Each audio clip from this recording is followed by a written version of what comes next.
The lock clicked. Then came the sound of high heels tapping against the hardwood floor, soft and cautious, as if trying not to wake anyone. "You're back." I didn't even look up. My tone was as flat as if I were commenting on the weather. Elena froze, seemingly surprised to find me waiting in the living room. She quickly composed herself, shaking off the shock, and tossed her designer bag onto a chair. As she swapped her heels for slippers, the heavy scent of alcohol instantly filled the room. "The party got a little wild last night, so I just crashed at the hotel. Don't worry, I had my own room."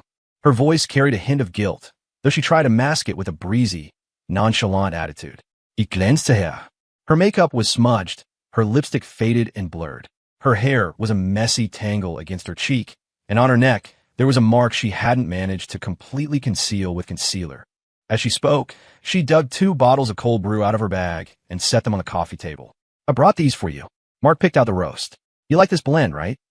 "MMH." I gave a non-committal hum, picking up the remote to change the channel, my eyes never once lingering on her.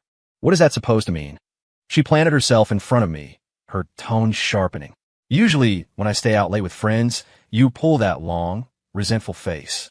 But today you're playing the saint." I set the remote down and looked up, my gaze calm, devoid of even a ripple of emotion. "I'm not mad, and I don't blame you. As long as you had fun, that's all that matters." She stood there, stunned.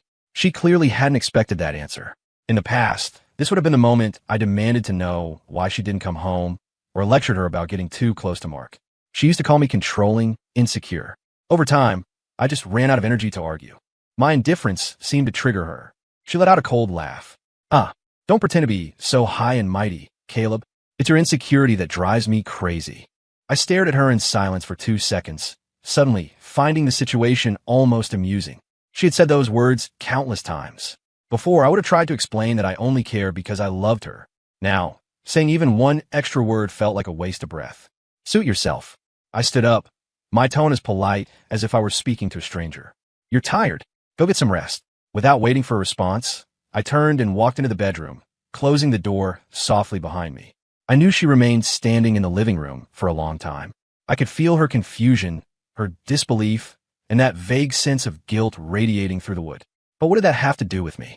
I leaned against the door and took a deep breath. I felt nothing but relief. That tightness in my chest that had plagued me for years was finally, slowly loosening up. The next morning before I left for work, Elena was already sitting at the dining table. She was wearing an oversized hoodie, the dark circles under her eyes visible despite her rest. She held a coffee mug with both hands, taking small, tentative sips. I intended to head straight out, but she looked up at me. "Do you have plans today?" "Yeah, heading to the office to wrap up some things." I adjusted my watch strap, my tone maintaining that same neutral baseline, neither cold nor warm. She set down her mug, her voice floating tentatively across the room. "Were you upset last night?" "Upset?" I pulled out a chair and sat down, pouring myself a glass of water. "No. Why?" She scrutinized my face, looking for a crack in the armor. "Really? You just went to your room without a word. You didn't even complain like you usually do. Honestly, do you just not care anymore?" I looked at her and offered a faint smile. "I told you, as long as you're happy, don't worry about me." She frowned, as if my acceptance was more unsettling than my anger. "Caleb, are you implying something? You've never been like this. What do you want me to do?" I took a sip of water. "Do you want me to lecture you about being too close to Mark again? Or are you hoping for a fight?" I had hit the nail on the head. She stalled, then raised an eyebrow defiantly. "So what if we fight? I've never been afraid of you." "Then there's nothing to fight about." I stood up and grabbed my briefcase. "I really don't mind. You don't need to bring it up." She didn't seem convinced. She pressed again. "So, you really don't think there's anything going on between me and Mark?" I paused mid-stride, my voice flat. "Whether there's something going on or not, you know the answer better than anyone." She opened her mouth to argue, but found no words. She could only watch me leave. When I reached the office, my phone lit up with a text from her. "Are you seriously not mad? You didn't even ask me about last night." I stared at the message for a moment, then typed back a single word. "No." She didn't reply. I figured it was the first time she had tasted the bitterness of genuine indifference. When I got home that evening, Elena was on the sofa. The TV was on, but she wasn't watching it. Seeing me, she asked, "Why are you so late?" "Traffic." I hung up my coat and went to the kitchen for water. She stared at my back, her patience wearing thin. "Caleb, are you giving me the cold shoulder on purpose? Are you waiting for me to apologize?" I turned to face her, a smile on my lips that didn't reach my eyes. I'm not freezing you out. I just don't have the energy to micromanage your life anymore. Are you trying to prove a point? Her voice rose, laced with irritation. Don't take that tone with me. I'm telling you, I won't put up with it. Whatever you say. I walked into my study and closed the door. I left her alone in the living room, where the remote control clattered to the floor a moment later. The sound of her frustration reached me, but I felt no ripple of emotion. She had tested my boundaries so many times, I simply stopped responding. She was starting to get nervous. On Saturday morning, Elena was up early. It was rare for her not to sleep in. She had even cooked. The sounds of pots and pans clashing mixed with her soft humming. When I walked into the dining room, the table was set. Fried eggs, sausages, and a steaming plate of bacon and sautéed mushrooms filled the air with a savory aroma. Elena, wearing an apron, poked her head out of the kitchen, smiling. Wash up and eat. I made the special breakfast today. Looks like a feast. I nodded, pulled out a chair, and grabbed a piece of toast. She took off her apron and sat opposite me, resting her chin in her hands. Is it good? Not bad. I replied casually, focusing on my food. Elena seemed dissatisfied with my reaction. She spooned some mushrooms onto my plate. Try this. I added that black pepper you like. I glanced at her, didn't touch the spoon, and slightly nudged my plate away. Don't bother. I can get it myself. Her hand froze in midair, her smile stiffening. She set the spoon down and tried to sound casual. You don't have anything going on today, right? We should go to the mall. I wiped my mouth with a napkin. Can't today. I have plans. What plans? The question shot out instinctively, laced with urgency. Work isn't busy right now. Why are you so busy on a weekend? I paused, then answered calmly, meeting a friend. Haven't seen him in a while. She blinked, then probed. Male or female? Does it matter? I countered, meeting her gaze. You wouldn't mind anyway. Like you always say, friends should have their freedom. The words were a calm, invisible slap to the face. She went silent, picking at her food. After a while, she tried to pivot. What about tonight? Dinner? I can make that steak you like. Probably won't have time tonight, either. I stood up and cleared my dishes. It's a busy week. Don't wait up. Caleb. She looked up, her voice rising uncontrollably. What is going on with you lately? If you're unhappy with me, just say it. Stop freezing me out. I'm not unhappy. I turned to look at her, losing composure. I just don't want to obsess over your every move like I used to. You wanted your space. I'm taking some space for myself. She opened her mouth to argue, but didn't know where to start. She could only watch as I grabbed my jacket and left. As I walked out, I heard her chair scrape against the floor as if she stood up to chase me, but she never spoke. The door clicked shut behind me. I found out later she stayed home all day. She didn't go out, didn't even post on Instagram. Her caution told me she was genuinely starting to panic. She was finally suspecting that she had pushed away the one person who had tried so hard to be close to her. Tuesday night, unplanned overtime. It was nearly 9 when I walked out of the conference room.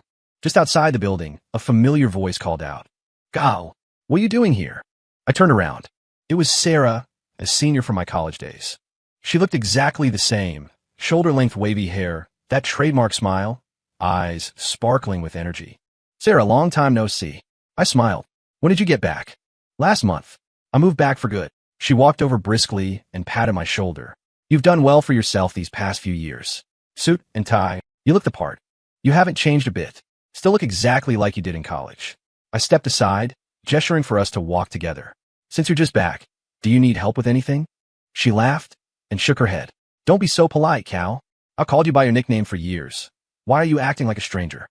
Cal. I hadn't heard that nickname in forever. It felt a little strange coming from her, but I just smiled helplessly. I'm used to Caleb now. Not many people call me that since graduation. We walked and talked about old times, from eccentric professors to dorm disasters. It felt easy, like yesterday. Nostalgia has a way of relaxing you, and I found myself talking more than usual. My phone buzzed. A text from Elena. Still at work? I replied quickly, chatting with a friend. Back soon. Sarah glanced at my screen and smiled. Girlfriend? I didn't answer verbally, just nodded. Sarah raised an eyebrow, playfully. You never mentioned her.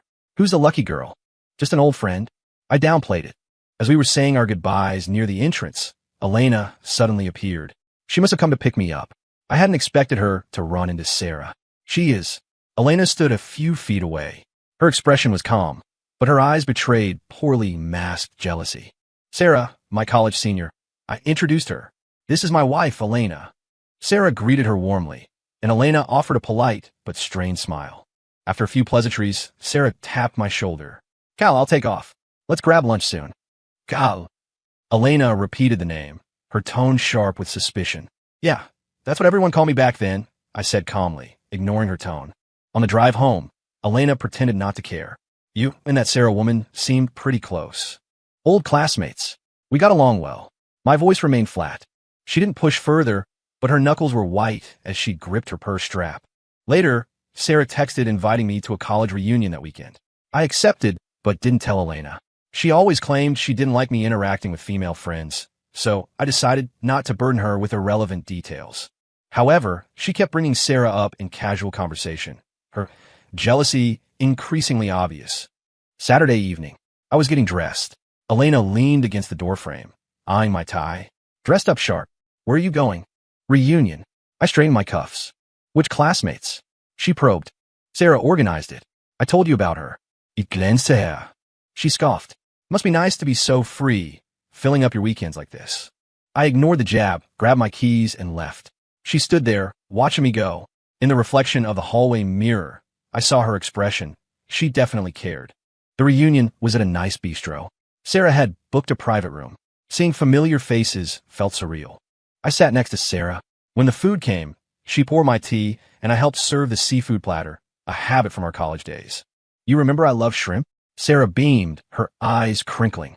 Hard to forget when you used to steal them off my plate. I joked softly, placing a portion on her dish. Someone across the table whistled. Caleb is still the gentleman. Sarah, you're lucky. I just smiled. Sarah didn't mind, teasing back. Hey, don't start rumors. I have a husband. It was harmless banter, but when we took a group photo and posted it, Elena didn't see it that way. 30 minutes later, my phone pinged. Elena, you two look cozy. I looked at the photo. I replied, just old classmates. It's a reunion. She didn't reply. But when I got home, the air pressure in the apartment was lethal. Elena was on the couch, phone in hand, staring at the screen like a judge reviewing evidence. You had fun today, she said coldly. Serving her food yourself? I hung on my coat, just being polite.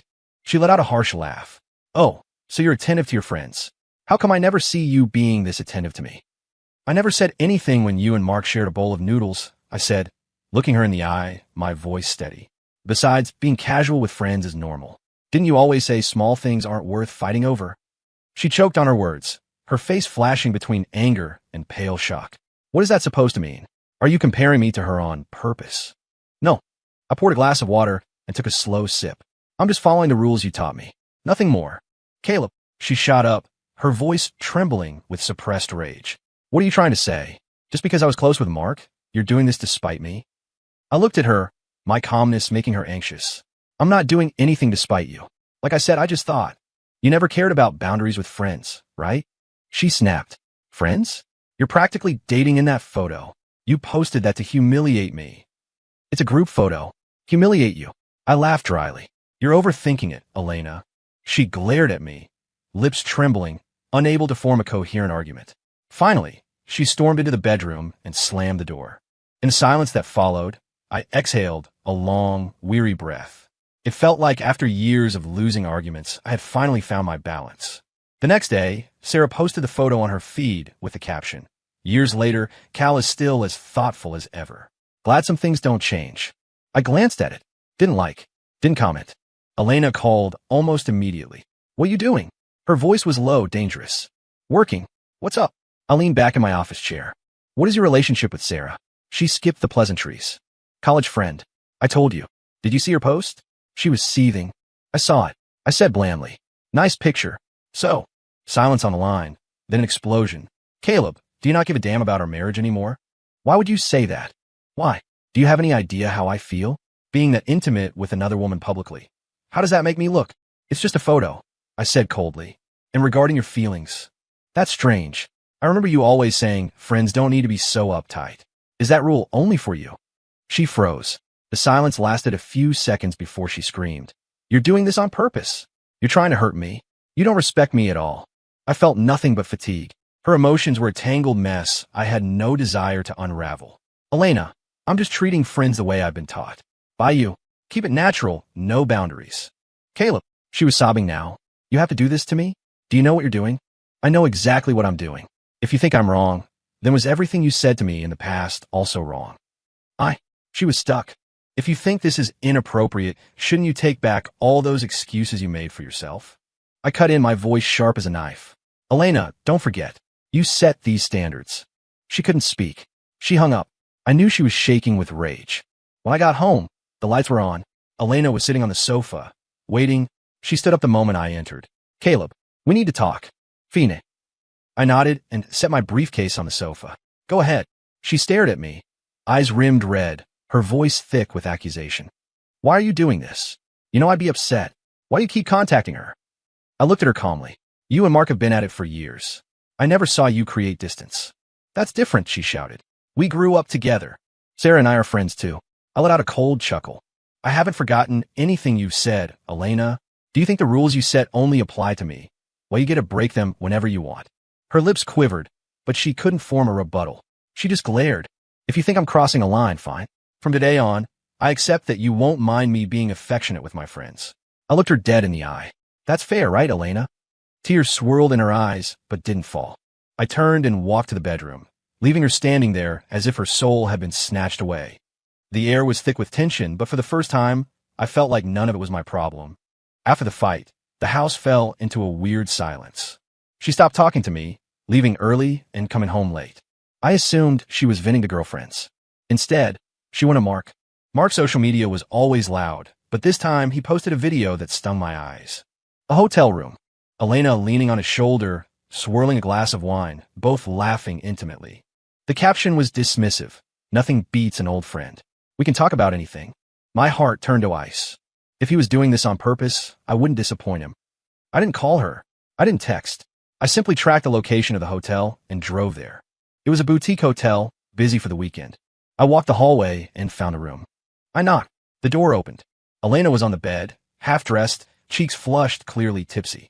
She was leaning close to Mark, her hand inside his jacket. Mark had his arm around her, looking entirely too comfortable. I stood there, pulled out my phone, and calmly snapped a photo. The flash seemed to cut through the room. Caleb, she turned, her smile vanishing instantly. I didn't speak.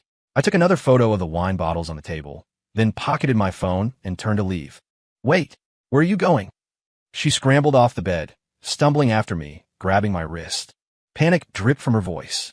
Let me explain. It's not what you think. Not what I think. I spun around, laughing coldly. Tell me then, what exactly did I just see? We're just friends. Her face shifted from panic to a pleading grievance. We were just drinking and talking. Elena, I'm reminding you for the last time. It's called boundaries. I shook off her hand and walked out without looking back. I ignored her calls. I compiled the photos and the video, organized them, and posted them to my feed with a simple caption. Turns out friends can be this close. Guess I was narrow-minded. By the next day, it had blown up. My parents, her parents, our mutual friends, even her coworkers saw it. Elena was besieged. Her mother called to scream at her. Friends looked at her sideways.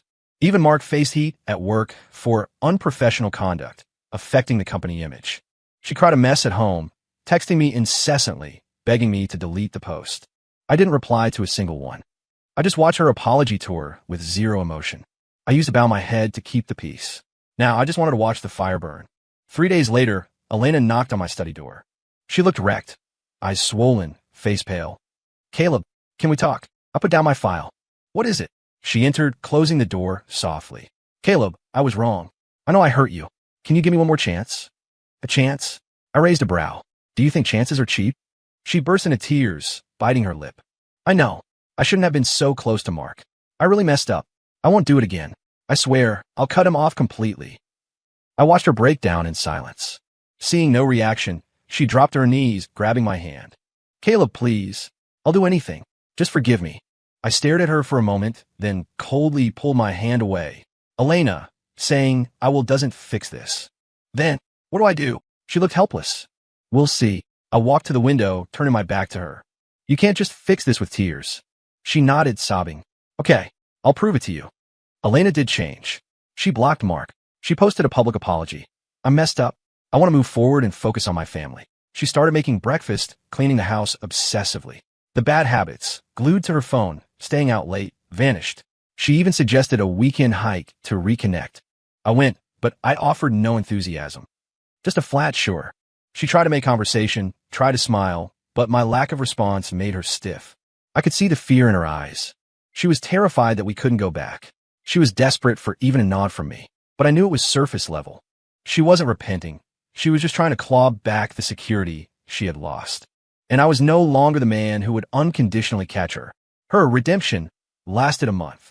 She seemed perfect, but the unnatural stiffness in her actions kept me skeptical. The break came on a Saturday night. She said she had to work late, but she left her phone at home.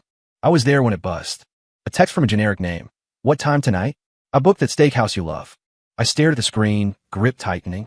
She ran back and a minute later, grabbed the phone and rushed out.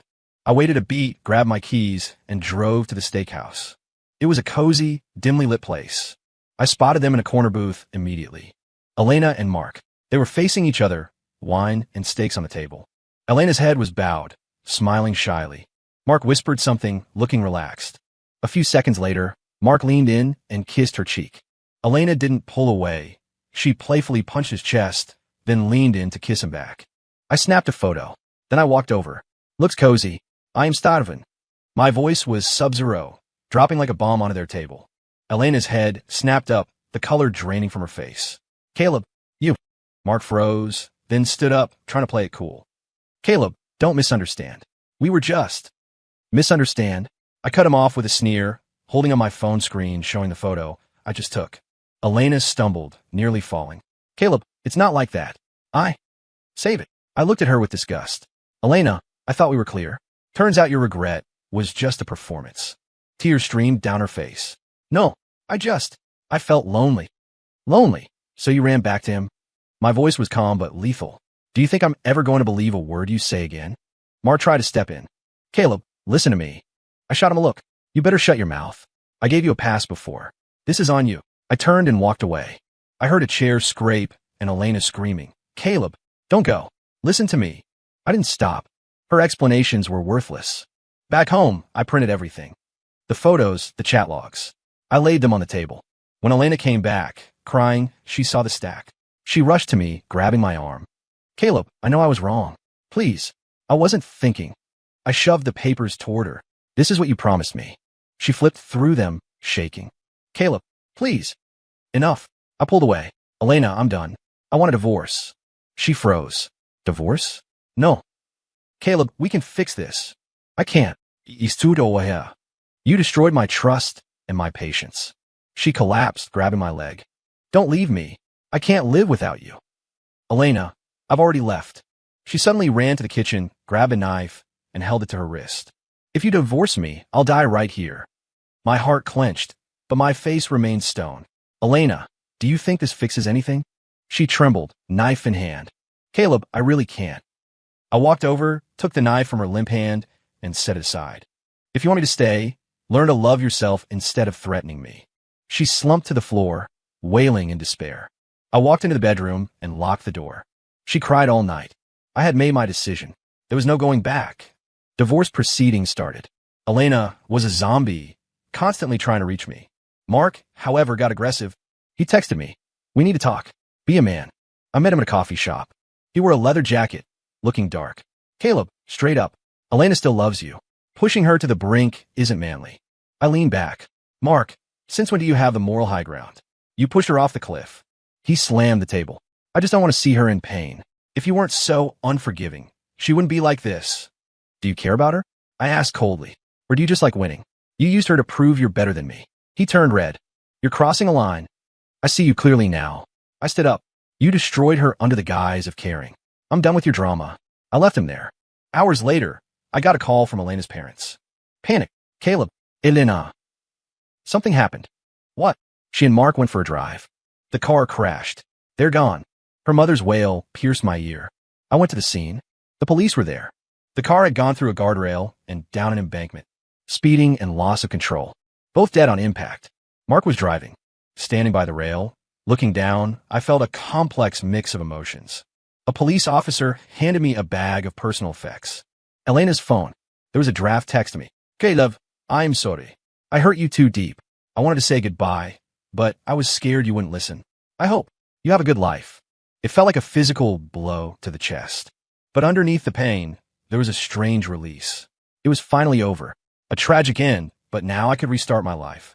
A week later, the funerals were held. The autopsy report came back to rule out foul play. It revealed Elena was 3 months pregnant. We hadn't slept together in 6 months. Her acting had been better than I thought.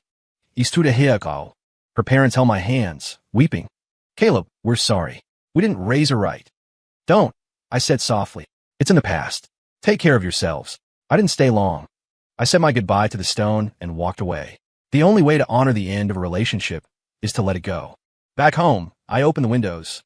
Sunlight flooded the living room. I packed everything related to Elena into boxes and moved them to the basement. The final cut. My phone buzzed. A text from Sarah. Heard things have been rough. Want to meet up and talk. I hesitated, then typed. Thanks. I could use the fresh air. A few days later, we met at a book bar. Sarah handed me a warm latte, her expression filled with concern. How are you holding up? Any better? I'm getting there. I smiled faintly. It was rough at first, adjusting to the quiet, but I'm getting used to it. She nodded, her eyes soft but filled with a quiet certainty. Starting over isn't as terrifying as it seems. You're a rational guy, Caleb. I know you can handle this. In that moment, I felt a weight lift off my shoulders, a lightness I hadn't felt in years. She was right. Starting over wasn't impossible. In the days that followed, I shifted my focus entirely to my career and my own well-being. I started running every morning, reading more, and even spent my weekends volunteering at a local community center. I also adopted a stray cat. I named her Nova, a symbol of new beginnings. Sometimes, thoughts of Elena would drift into my mind, but the memories no longer carried that sharp sting. Her departure marked the end of a chapter, but my life still had pages to be written. One crisp morning, while on my run, I stopped to watch the sun rising over the city skyline. The golden light washed over the buildings, warm and brilliant. I paused, taking a deep, steady breath, feeling the cool air fill my lungs. I felt energized, surrounded by a strength I had forgotten I possessed. This was my new life, unbound by the past, and finally full of hope. Story complete.